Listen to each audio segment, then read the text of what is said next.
process of this. We got to reach, teach, then preach. Because in order for us to reach, teach, and preach, we got to put that preaching process in the back. And I think that the church's role in the community is not to segregate itself and stay more spiritually connected as a body of believers. Yes, we all have different denominations. We come from in different religious backgrounds, but ultimately there's one God. And I think that until we start to coming together as a body and reaching the people and teaching the promises of God, and the manifestation can come through the word. Because when I think about it, I'll sum it up with this. 2 Chronicles 7:14 says, if my people, which are called by my name, will humble themselves and pray and seek my face and turn from their wicked ways, then and only then will they hear from heaven and he'll heal the land. Yeah. So I think that it's going to take some obedience over sacrifice. Okay. I apologize, everybody. I know I jumped out of the video, but there was a thunderstorm in this area, so please apologize for that. No worries, no worries. All Listen, right. I want to follow up on Bishop. You know, the church that I go to, I always hear the pastor say so often that 11 o'clock on Sunday mornings is still the most segregated hour in the world. Yeah. And that's because everybody goes to their church of comfort, and most of the time is based off of race. And to me, the role that the church can play, I'm gonna take it back to Louis Farrakhan. Back in the mid-90s, Louis Farrakhan had a 1 million man march that was successful. I think there was many people on the sidelines that didn't think he would be able to pull that off. And there he had rabbis, priests, pastors, bishops. He had everybody there, including the local Ray and John from the neighborhood.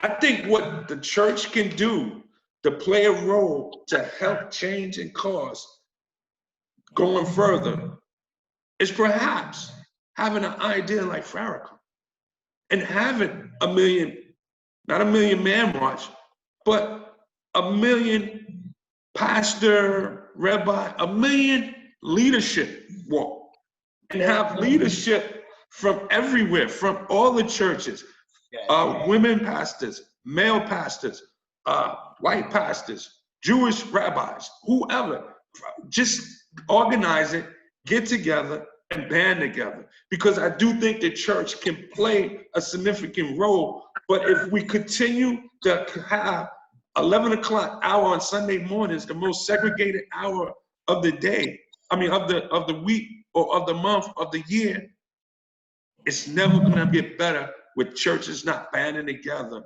and coming together and fighting for the same cause. Shabazz, I'd like to hear from Kendall. What'd you say? I'd like to hear from Kendall. Yes. Thanks, Brother Ramel, for giving that props out to the minister. He's speaking on July 4th also with a message, because a lot of people are asking, what is the nation doing? What is Farrakhan doing? At this time, be glad that we're not in the protest, because again, we operate on a different level. Our women, you shove our women, we have permission to take your life on that point alone. So again, we're behind the scenes, but he's speaking on July 4th. And I'm not going to come from the Quran or anything like that, but I'm going to go to the Bible with my brother, the bishop there. We have to understand that in the scripture, things happen, 25% happen actual history, 75% is prophecy. So we're in prophecy right now that there is a group of people that are in bondage that have been here for over 400 years.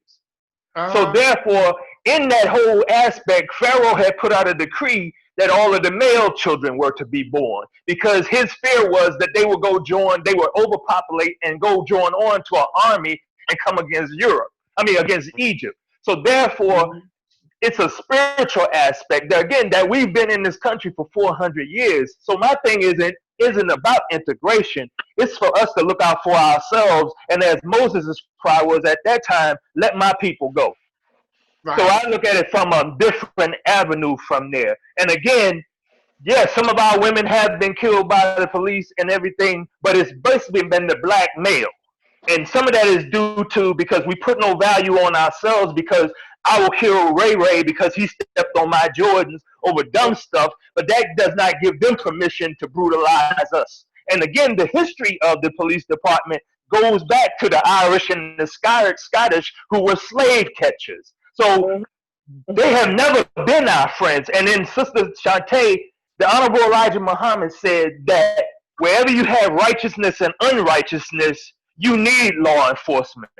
But you need good law enforcement, which are fair, firm, and consistent, and operate off of integrity. And integrity is doing what's right when you're not watched. Yep. Peace. That's true. Let's let Kim Law add on. Yeah, I agree with all various different types of views that you guys have made.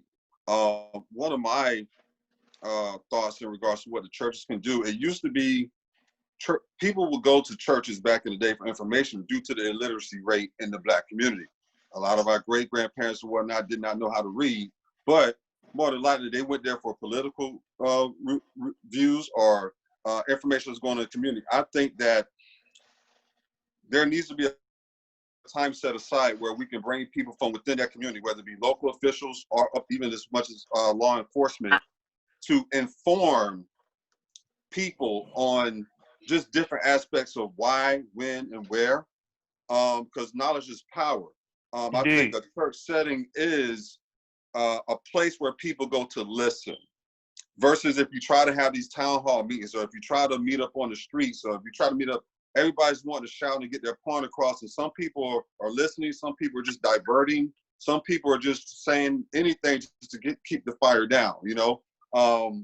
However, I think if say, for example, if there was to be a service in which it wasn't announced beforehand, but hey, listen, we're going to bring the chief of police up here to help you guys understand. We're going to have all the youth sit up front.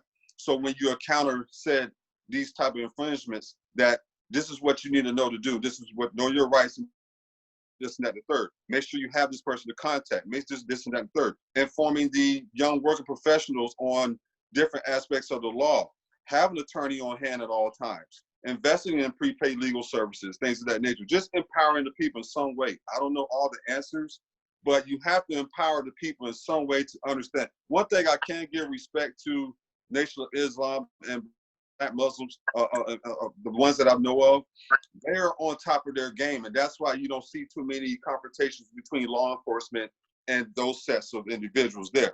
And they be in the hood just as much as anybody else about their business, but they're there with a purpose, versus the average black man might not be there or might not be just walking with a personal purpose or doing things of that nature whatsoever. So I think that we just need to be more purposeful and understand what we stand for, why we stand for it, understanding the laws that affect us in our communities and in our areas, and educating the youth on how to deal with and bridge that gap of trying to build some type of respect. Because right now there's no respect. And that's why you have these instant confrontations when there's between the youth and law enforcement. But we have to gel together and inform them and help them to understand how to deal with these pressures that come along. And I think we can do that. If we can teach a kid how to score 60 points in a game, or do different things and techniques and stuff like that to be the best athletic individual that they can be, or we can teach them how to learn a math problem, then we can also teach them different aspects of the law, rules and regulations, and how things affect them on the state level and moving up as far as the federal level. All right, I have a question, Ken Law. You said, you know, I want to go back to what you were saying. You said that when the Nation of Islam, they don't have these confrontations with the police officers, right? They're in the community just as a person that's not involved in the Nation of Islam. Is there some type of distinguish that they know that these brothers or sisters are part of the Nation of Islam and they might not harass them? I'm not understanding that. Well, well, number one, nothing that I say is 100%. I know, I just want to get what you said. But from my experience, right, and from my interaction with friends that I know that are Muslims, they band together. There's powers in numbers, you know. If you're going to mess with one, you're probably going to mess with the entire community of them. And I think that's what's missing between Muslims and then obviously the African American group. We tend to kind of let others stray, you know, whether it's be, hey, that's the hood, we're in the suburbs, or we're the elites. We need to all understand that, hey, we are our weakest link. We all need to band together, and there's powers in numbers. I don't think you can differentiate those when they are converted Muslims and things of that nature. What I just shared with somebody the other day was, typically, speaking of reference to the example I talk about in the hood, they're pretty much bow ties suited up, and they got a newspaper or they got something of substance that they're trying to share amongst the people in that community. And I said to him, I said, how many times have you seen a guy in a suit get shot by a cop? That's what I said. And so there's a number of different things that I think comes along with that. Obviously, having the knowledge and understanding your rights and understand how to conduct yourself and not to overly react amongst things. I'm not saying that they don't get harassed, but you don't see it as often. It's almost like a bully knows who to challenge and who not to challenge. Yeah. All right, so I want to throw this back over to Ramel, let him say what he had to say, and then I have one more question, and then we're going to go to closing. Go ahead, Ramel. Hold on. Actually, I wanted to hear from Shantae. She didn't get a chance to talk on this topic, so let her close on what role can the churches play. I'd like to hear from her. I think, well, I know I'm going to go back to when I was in community policing, because I was on the job for 25 years. And 4 or 5 of those years I was in community policing. And this was in the early, probably the late 90s, mid 90s to the late 90s. That concept of community policing is gone. All right. They disbanded that. And at that time, when I was in there, we used to get together with the clergy. And we built on ideas. They said, you know what? And not only that, there was community board meetings. They still have them, but I don't know what happened. Honestly, I really don't. I know they still have clergy meetings along with the commanding officers of each precinct. Each precinct has those meetings. They're supposed to have them, so that they can get feedback from clergy in the community. Because I know one of my friends, he's a minister in Queens, and he goes to the clergy meetings at the respective precinct where he does his business at. But other than that, they can play a role, because like I said, when I was in community policing, we, anything that we had, we included the community, we included the churches. The churches contributed to some of the the block, we had block parties, so or any information that they were able to pass on for safety. So I think they can. We just got to bring that back, and we got to bring back community policing. That's another thing that's lost. It's like the cops are are strangers to the communities now, and like they said about the strength in numbers, and I'm gonna tell you, I've never seen confrontations with brothers from Nation of Islam with police officers since I've been on a police on the job, and. Right. And on top of that, you have to also look at the Jewish communities too. There's strength in numbers. They don't follow. Believe me, it's if we band together and we can't be quote unquote sold out, then we can have things can happen good for us. Go ahead, Ramel. No, I'm good. Let's move on. So we're gonna go ahead and move on because the time is going fast, and I apologize again for being cut out. But we have this one last question, and I want to get it out there. What changes can be made by the police department so the communities can feel safe, trust that the changes are for the better in the Black communities? That's something that was asked to me when I was out there today protesting. How can we feel safe, and what changes are they going to make? I know, Shantae, you are the sergeant, but I want to ask the bishop this question first. Because I know that he worked, you're on mute, Bishop. I'm sorry, the question, could you repeat it again? Because I'm not sure if I understood. I just want to go to you just questions because I know that you work with Stop, Chill, and Kill when you was in Rochester, New York, and you work closely with the police department and the people in the police department. And so I want to know what changes can be made by the police department so the communities can feel safe and trust that the changes are for the better in the Black communities when they start making changes. I believe that first of all, we need to go back to the early 60s and 70s, or well, the 70s, 80s, where police officers lived in the community, which they policed where they lived at, where they could identify with the behaviors of individuals, where we won't have these Exactly. for the next, because they would identify with, they come from there. Right. And they would be more, and it would be more personalized because they would know most of the people. I have a gentleman that's a friend of my wife's, you know, and he's in the police department and he works in Brooklyn, but he works in the area he knows the people. So when they see him, they know, like, Officer, I won't use his name, Officer H, I'll say, we can't, you know, you can't do that around him. On the other hand, the white officer come, you can't do it around him either, but they don't have respect. Because they don't feel respected by the officers that serve in their communities, they're not going to respect them. So I think that we need to become more reoriented, or more related in areas of our lives that we can understand the behaviors of the individuals. I mean, and so I think that if the police department wants to do something to really help, and I'll say that because in Rochester, I was the founder of an organization called Stop Killing, Start Chilling. I'm the founder of it. It's still up and running today, 8 years later. But what we did was we became on the clergy response team. And so when they had situations in the community, the clergy came out and responded to it where the police officers didn't have to deal with it.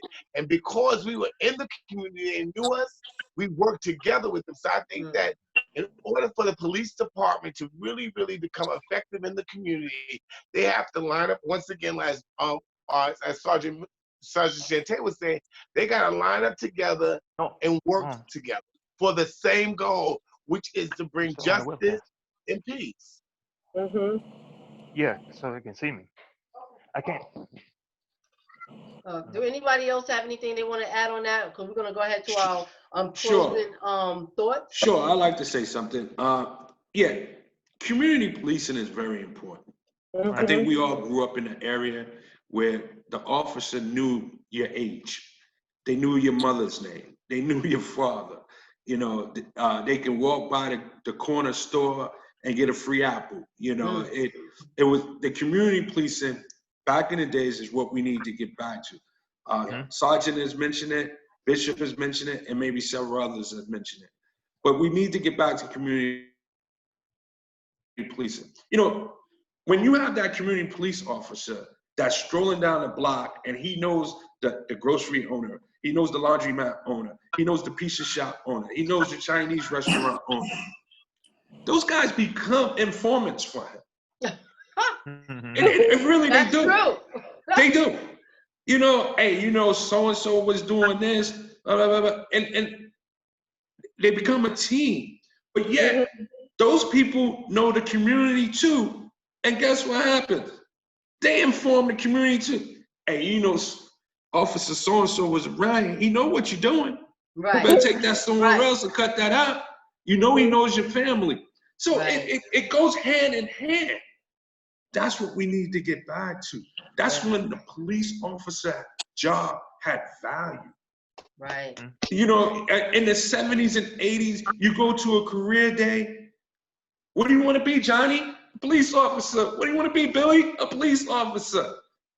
I would say now, it's not as many kids today that want to grow up to be a police officer because they don't see the value in the job. So yes, I would like to see that change. And you know, I never worked inside a police station or a police office, a police station. So I don't know how they put their partners together. But maybe it should be a white cop with a black cop. Maybe it should be a mixture that goes out there so that this way they can know how to work with one another and not always have division within the police station. I want And to I'm say not saying something to that that, happens, Ramel. but that very well can happen in some neighborhoods. I want to say So- something to that, Ramel. When you said put the black and the white cop together to work and police the neighborhood, I've seen that where you have the black, the white cop, you have the Korean cop, and they're all working together. But So it's it's the George code Floyd. of blue. They Yeah, are not. but- It doesn't matter. I don't believe that. And you know what? I want to get into this because I don't believe that really is going to make a difference. I You know, believe. You may be right, and I'm not an officer, so Sarge can talk about this more. But I do think that if you put them in a position and you encourage them to get to know one another, and let them know, about one another, maybe instead of having a black guy be a black cop ask, "Yo, do you have any white friends?" "What do you mean, white friends?" "My partner's white." Or ask the white cop, "You got any black friends?" "What do you mean? My partner's black." That's not saying they're a friend. But if you can put them together with, you can ask that question and they say, "Yeah, my partner's black. He's one of my better friends." Or the black guy says, "My partner's white. He's one of my better friends." Somehow or another, I'm not saying that they have to be kumbaya and the best man of each other's wedding or whatever the case is. But I do think if you can get them to know one another and know each other's plight, it might help with policing. It just might help with policing. I mean, how can I say it? It's like a coach. He knows what player to put into a game at the right time. As a person who's running a police station, they may need to know who they can put together as a partnership. All right. I like to share something. I like to bring something to that. Going back to what Brother Man was saying beforehand, until we break this thing called the blue code, it don't matter who you match up with each other. And that report, I believe that those 4 officers, I believe they said one of those officers was on the job for 4 days. 4 days. Yeah. Yeah. He's not going to say nothing. Right. He's not going to speak up. He's not, in that situation, he's not going to say, "Hey, jerk, what are you doing?" Right. If anything, he's on the job training. He's training, and he's He's part of matter of his fact, training. He's saying his part of training. Going back to the movie with Denzel Washington, Training Day, Mm. Yeah. obviously it's fictional, but still, it's like this guy was being showed the ropes and then saw other veteran officers do the same thing. Defunded, it's multiple layers that has to go along with this. First, it starts with the money. Take the quota system out of the game. Let's get back to protecting and serving. I think that's what's been missing. But now people are trying to make these quotas. It's the protect and serve them got phased out. Now they're just trying. It's a rat race. I also believe that if this was a football team, right, and you had all these different knuckleheads, then guess what that university would do? They will fire the athletic department, AD director, and then they'll fire the head coach and all the staff. For some reason, you're not riding the ship the way it needs to be done. There needs to be more pressure held against the chiefs, along with maybe the mayor or vice versa. Either way, start above just the street level cops. Because anything, I'm starting to believe that this is what they're being trained to do. Right. If a team is performing bad, then that head coach is going to be held accountable over a course of time. So you need to go above just the street level cops. You need to go up the ladder. You start firing some of these chiefs like they did in Louisville, okay, then you're going to start seeing more effective change. Because now you're like, yo, they serious, After Shantae, we're going to go ahead. I have one more thing to say after Shantae. Go ahead, Shantae. Speaking of firing chiefs, they just made a lot of changes in NYPD effective today. They have, the deputy, the police commissioner is gone. They have a new police commissioner, a man of color. They have a new police chief, another man of color, and we're unsure what sparked these, changes. But is it a good change?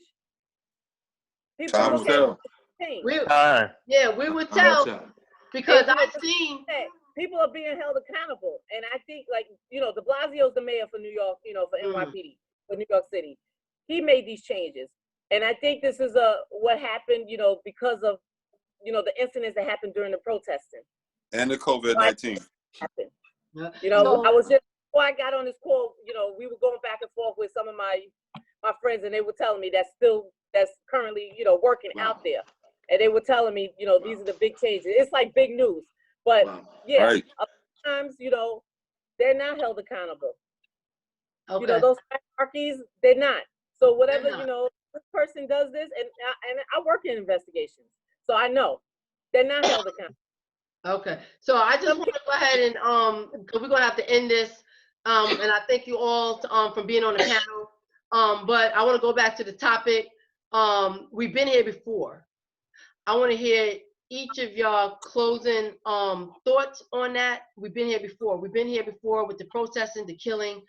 We've been here with the prayers, the visuals. We've been here with the police brutality. We've been here with saying their names. We've been here with watching it on TV. We've been here before.